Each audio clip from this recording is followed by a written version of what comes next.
আসসালামু আলাইকুম। আল্লাহ তাআলা অশেষ মতে আশা করি সকলে ভালো আছেন। তো এখন আমরা কথা বলবো জন্ডিস নিয়ে। জন্ডিসটা কি?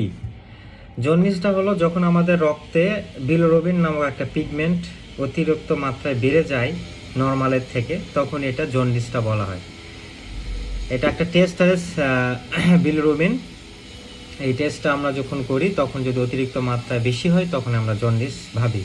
তাছাড়াও যদি রক্তে না হলো আমরা ক্লিনিক্যালি ভাবে, অর্থাৎ আমরা দেখে বুঝতে পারি তার জন্ডিস হয়েছে নাকি। যে কনজেক্টিভা, চোখের সাদা অংশ হলুদ হবে, ত্বক আমাদের হাতের ত্বকগুলো হলুদ হয়ে যাবে, শ্লেষা এগুলো হলুদ হবে। এর মাধ্যমে আমরা বুঝবো। তার প্রস্রাব মেইনলি হলো প্রস্রাব করতে তার হলুদ হলুদ কালার, ইয়েলিশ কালার হবে। এটা আমরা বুঝবো তার জন্ডিস হয়েছে। ঠিক আছে। আর জন্ডিস সাধারণত কী কারণে হয়? এটা সাধারণত প্রিহেপাটিক। যদি কারো এই যে মানে আগে বুঝতে হবে বিলিরুবিনটা কি। বিলিরুবিনটা আসল কথা আমাদের লোহিত রক্তকণিকা, যে আরবিসি রেড ব্লাড সেলটা আছে, যখন এই যে 3 মাস বা 120 দিন পর যে ভাঙে, তখন ওখান থেকে কিন্তু বিলিরুবিন নামক পিগমেন্টটা তৈরি হয়। তখন কি করে, ওই যে লিভারটা, আমাদের যকৃতটা, লিভারটা তখন এই বিলিরুবিনকে প্রসেসিং করে, প্রক্রিয়াকরণ করে বাইল জুস অর্থাৎ পিত্তরসের মাধ্যমে শরীর থেকে বের করে দেয়। এটাই হলো নর্মাল প্রসেস। এইভাবে আমাদের শরীর থেকে প্রতিনিয়ত বিলিরুবিন এটা বের হয়ে যায়। ঠিক আছে, তখন আমাদের কোনো সমস্যা হয় না। তাহলে যখনই এই সমস্যা দেখা দেয়, মানে বের হতে পারছে না, তখনই কিন্তু সমস্যা হয়। তাহলে বুঝবেন কি কি কারণে পায় জন্ডিস।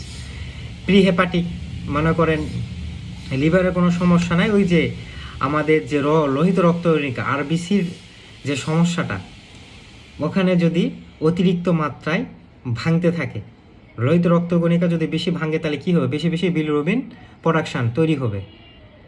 তখন আমাদের শরীর থেকে যতটুকু বের হওয়ার কথা বের হচ্ছে, কিন্তু অতিরিক্তটা শরীরে থেকে যাচ্ছে। এতে করে কী হবে? জন্ডিসটা থাকবে।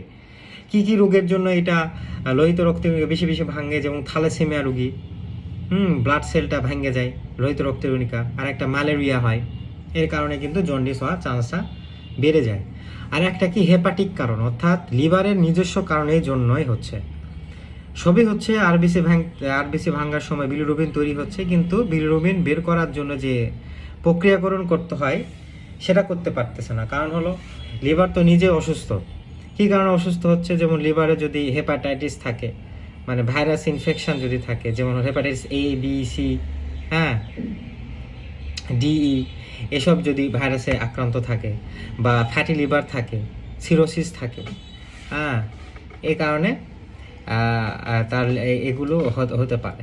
কেউ যদি অ্যালকোহল খায়, অ্যালকোহলের কারণে কিন্তু লিভারটা অনেক সময় ড্যামেজ থাকে, তাহলে কিন্তু এটা হয়। আরেকটা কারণে ওষুধের প্রতিক্রিয়ার কারণে, যেমন আমরা মুড়ির মতো যে প্যারাসিটামল খাই জ্বরের জন্য, এটাও কিন্তু অতিমাত্রায় একটা ডোজ আছে।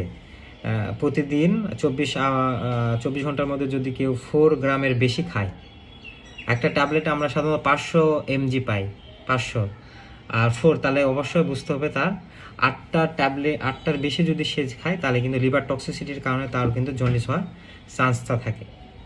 আর একটা কী কারণে জন্ডিস হয়? পোস্ট হেপাটিক, অর্থাৎ লিভার ভালো আছে, কিন্তু ওই যে বললাম লিভার প্রক্রিয়াকরণ করে যে পিত্তরস নালীর মাধ্যমে শরীর থেকে বের করে দেয়, কিন্তু ওই পিত্তনালীটা যদি বন্ধ হয়ে থাকে বা অবস্ট্রাকশন থাকে, হ্যাঁ, কী কারণে থাকতে পারে?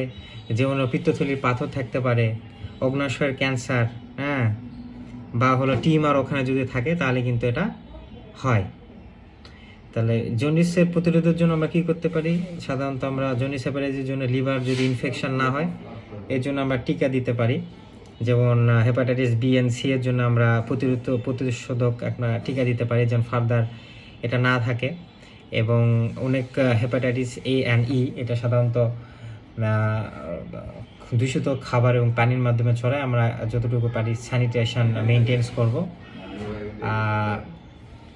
আর কখন ডাক্তার দেখাবো? যখন দেখা যাচ্ছে যে হেভি শরীর দুর্বল বা শরীর হলুদ হচ্ছে বা প্রস্রাব হলুদ। এই জন্য ভালো থাকবেন, সুস্থ। আসসালামু আলাইকুম।